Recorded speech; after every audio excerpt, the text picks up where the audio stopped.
JEE advanced 2024లో అన్ని కేటగిరీల్లో 10లోపు 15 ర్యాంకులు సాధించిన నారాయణ. ఏపీలో ఎన్డీఏ కూటమి ప్రభుత్వం అధికారంలోకి వచ్చింది. 161 సీట్లతో ఘన విజయం సాధించింది.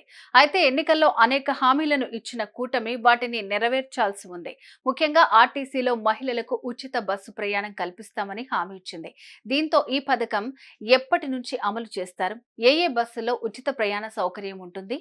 లోటు బడ్జెట్తో ఉన్న ఏపీలో ఉచిత బస్సు అమలు సాధ్యమేనా? అంతేకాకుండా ఆటో వాలాలు, జీప్ల వారికి ప్రత్యామ్నాయంగా ఎలాంటి మార్గాలు చూపనున్నారు?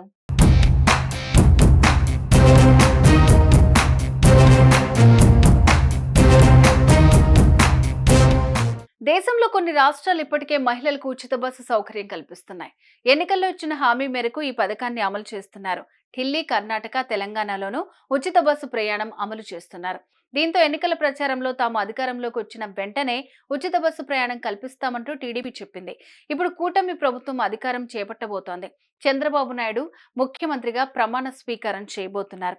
అయితే ఉచిత బస్సు ప్రయాణం ఎప్పటి నుంచి అమలు చేయబోతున్నారనేది సస్పెన్స్ గా మారింది.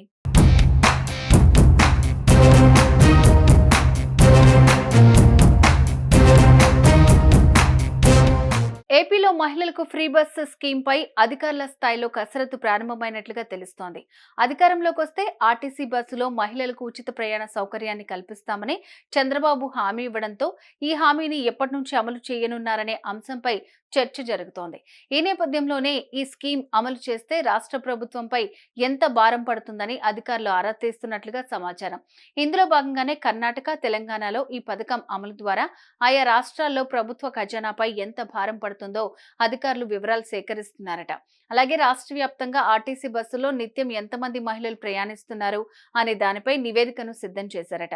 అయితే ఫ్రీ బస్సు పథకం అమలు చేస్తే బస్సుల్లో రద్దీ దృష్ట్యా మరిన్ని బస్సులు కావాల్సి ఉంటుందని అధికారులు ఇప్పటికే ఓ అంచనాకు వచ్చినట్టుగా తెలుస్తోంది.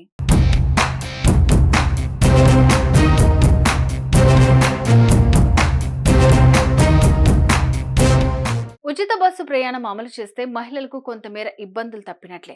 అయితే ఇక్కడే అసలు సమస్య. ఈ పథకం పూర్తి స్థాయిలో అమలు చేస్తే తెలంగాణలో లాగా ఆటో డ్రైవర్ల నుంచి తీవ్ర వ్యతిరేకత వ్యక్తమయ్యే అవకాశం ఉంది.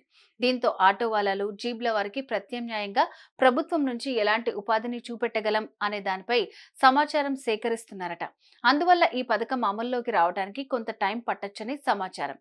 ఇక మహిళలు బస్సు ప్రయాణం వల్ల ఆర్టీసీ పీకల్లోతు నష్టాల్లో కూరుకుపోకుండా జాగ్రత్తలు తీసుకోవడంపై కూడా చర్యలు చేపడుతున్నారట అధికారులు. మహిళలు పెద్ద ఎత్తున జర్నీలు చేస్తే ఎలాంటి ఇబ్బందులు తలెత్తవచ్చు, ఆయా మార్గాలలో రద్దీకి తగ్గట్టుగా బస్సుల ఏర్పాటు వంటి అంశాలపై కూడా చర్చించినట్టు తెలుస్తోంది.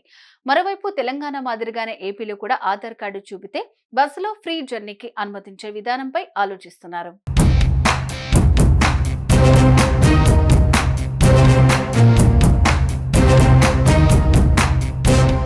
రాష్ట్రమంతటా ఈ ఫ్రీ బస్ పథకాన్ని అమలు చేయాలా, లేదంటే పరిమితులు విధించాలా అనే అంశంపై చంద్రబాబు సారథ్యంలోని మంత్రి మండలి భేటీ తర్వాత ఒక క్లారిటీ వచ్చే అవకాశం ఉంది. ఉచిత బస్సు పథకాన్ని వెంటనే అమలు చేయకుండా అన్ని లెక్కల్లోకి తీసుకుని పూర్తిగా పరిశీలించి అప్పుడు మాత్రమే అమలు చేస్తారని తెలుస్తోంది.